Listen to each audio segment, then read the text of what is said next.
Hi, welcome to First Chapter Friday. My name is Lucy, and the book that I am going to be reading part of the first chapter from today is a classic. It was written in 1967, and it won the Newbery Award, and it is From the Mixed Up Files of Mrs. Basil E. Frankweiler. This was written by E.L. Konigsberg, as I said, in 1967. And I read it when I was younger. I've read it to my own children, and I've read it again and again, and it always holds up. I think it's a great story. It's the story of Claudia and her younger brother, Jamie. Claudia enlists Jamie to run away with her, and they are going to run away to the Metropolitan Museum of Art in New York City. She and Jamie have planned very well about how they're going to get into the museum and remain in the museum after it's closed, and what they're going to do for food. The reason she chooses Jamie out of all her siblings is that he is very good at saving money. So Jamie is guaranteed to be able to fund this little trip of theirs. One of the most fun things about reading this book are the details from the museum and the ways in which Jamie and Claudia spend their time while they are staying at the museum. On the 50th anniversary of this book, there was a tour throughout the museum that followed the route that Jamie and Claudia took and highlighted the places that they stayed. So this is a beloved book by many. I'm now going to read some of the first chapter of From the Mixed Up Files of Mrs. Basil E. Frankweiler. The book starts with a letter before the first chapter, which I will read as it is important to the story. To my lawyer, Saxonburg. I can't say that I enjoyed your last visit. It was obvious that you had too much on your mind to pay any attention to what I was trying to say. Perhaps if you had some interest in this world besides law, taxes, and your grandchildren, you could almost be a fascinating person. Almost. That last visit was the worst bore. I won't risk another dull visit for a while, so I'm having Sheldon, my chauffeur, deliver this account to your home. I've written it to explain certain changes I want made in my last will and testament. You'll understand those changes and a lot of other things much better after reading it. I'm sending you a carbon copy. I'll keep the original in my files. I don't come in until much later, but never mind. You'll find enough to interest you until I do. You never knew that I could write this well, did you? Of course, you don't actually know yet, but you soon will. I've spent a lot of time on this file. I listened, I investigated, and I fitted all the pieces together like a jigsaw puzzle. It leaves no doubts. Well, Saxonburg, read and discover. Mrs. Basil E. Frankweiler. Chapter 1. Claudia knew that she could never pull off the old-fashioned kind of running away. That is, running away in the heat of anger with a knapsack on her back. She didn't like discomfort. Even picnics were untidy and inconvenient. All those insects and the sun melting the icing on the cupcakes. Therefore, she decided that her leaving home would not just be running from something, but would be running to somewhere.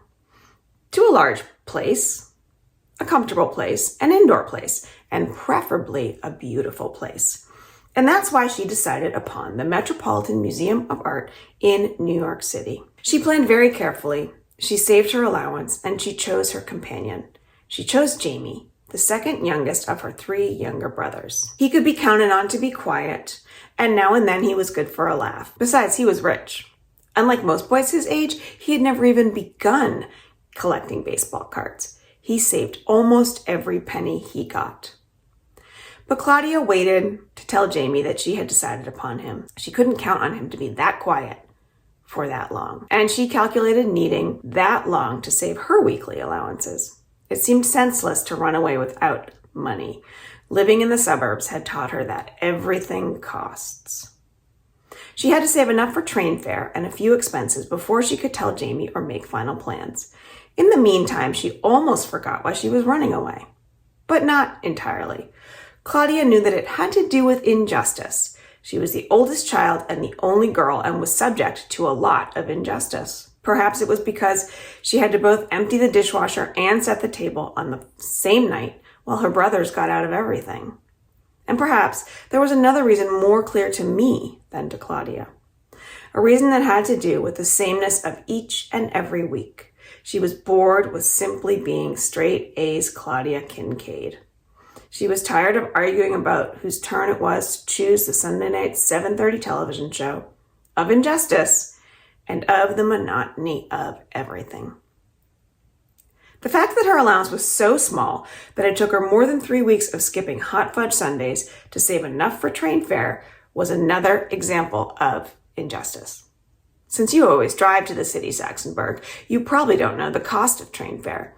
I'll tell you, full fare one way costs $1.60. Claudia and Jamie could each travel for half of that since she was 1 month under 12. And Jamie was well under 12, being only 9. Since she intended to return home after everyone had learned a lesson in Claudia appreciation, she had to save money for her return trip too, which was like full fare one way. Claudia knew that hundreds of people who lived in her town worked in offices in New York City and could afford to pay full fare both ways every day. Like her father. After all, Greenwich was considered an actual suburb of New York, a commuting suburb. Even though Claudia knew that New York City was not far away, certainly not far enough to go considering the size and number of injustices done to her, she knew that it was a good place to get lost. Her mother's Mahjong Club ladies called it the city. Most of them never ventured there. It was exhausting and it made them nervous. When she was in the 4th grade, her class had gone on a trip to visit historical places in Manhattan. Jonathan Richter's mother hadn't let him go for fear he'd get separated from the group in all the jostling that goes on in New York. Mrs. Richter, who was something of a character, had said that she was certain that he would come home lost, and she considered the air very bad for him to breathe. Claudia loved the city because it was elegant, it was important and busy, the best place in the world to hide. She studied maps and the tour guide book of the American Automobile Association and reviewed every field trip her class had ever taken. She made a specialized geography course for herself. There were even some pamphlets about the museum around the house, which she quietly researched. Claudia also decided that she must get accustomed to giving up things. Learning to do without hot fudge sundaes was good practice for her. She made do with the good humor bars her mother always kept in their freezer. Normally, Claudia's hot fudge expenses were 40 cents per week. Before her decision to run away, deciding what to do with the 10 cents left over from her allowance had been the biggest adventure she had had each week. Sometimes she didn't even have 10 cents, for she lost a nickel every time she broke one of the household rules, like forgetting to make her bed in the morning. She was certain that her allowance was the smallest in her class, and most of the other 6th graders never lost part of their pay since they had full-time maids to do the chores instead of a cleaning lady only twice a week. Once, after she started saving, the drugstore had a special. Hot fudge, 27 cents, the sign in the window said. She bought one. It would postpone her running away, only 27 cents worth. Besides, once she made up her mind to go, she enjoyed the planning almost as much as she enjoyed spending money. Planning long and well was one of her special talents. Jamie, the chosen brother, didn't even care for hot fudge sundaes, although he could have bought one at least every other week. A year and a half before, Jamie had made a big purchase. He had spent his birthday money and part of his Christmas money on a transistor radio made in Japan, purchased from Woolworths. Occasionally, he bought a battery for it. They would probably need the radio, and that made another good reason for choosing Jamie. On Saturdays, Claudia emptied the wastebaskets, a task she despised. There were so many of them. Everyone in her family had his own bedroom and wastebasket, except her mother and father, who shared both with each other. Almost every Saturday, Steve emptied his pencil sharpener into his. She knew he made his basket messy on purpose. One Saturday, as she was carrying the basket from her parents' room, she jiggled it a little so that the contents would sift down and not spill out as she walked. Their basket was always so full since there were 2 of them using it. She managed to shift a shallow layer of Kleenex, which her mother had used for blotting lipstick, and thus exposed the corner of a red ticket. Using the tip of her forefinger and thumb like a pair of forceps, she pulled at it and discovered a 10-ride pass for the New York, New Haven, and Hartford Railroad. Used train passes normally do not appear in suburban wastebaskets. They appear in the pockets of train conductors. 9 rides on a pass are marked off in little squares along the bottom edge, and they are punched one at a time as they are used. For the 10th ride, the conductor collects the pass. Their cleaning lady, who had come on Friday, must have thought that the pass was all used up since rides 1 through 9 were already punched. The cleaning lady never went to New York, and Claudia's dad never kept close track of his pocket change or his train passes. Both she and Jamie could travel on the leftover pass since 2 half fares equal 1 whole. Now they could board the train without having to purchase tickets. They would avoid the station master and any stupid questions he might ask. What a find! From a litter of lipstick kisses, Claudia had plucked a free ride. She regarded it as an invitation. They would leave on Wednesday.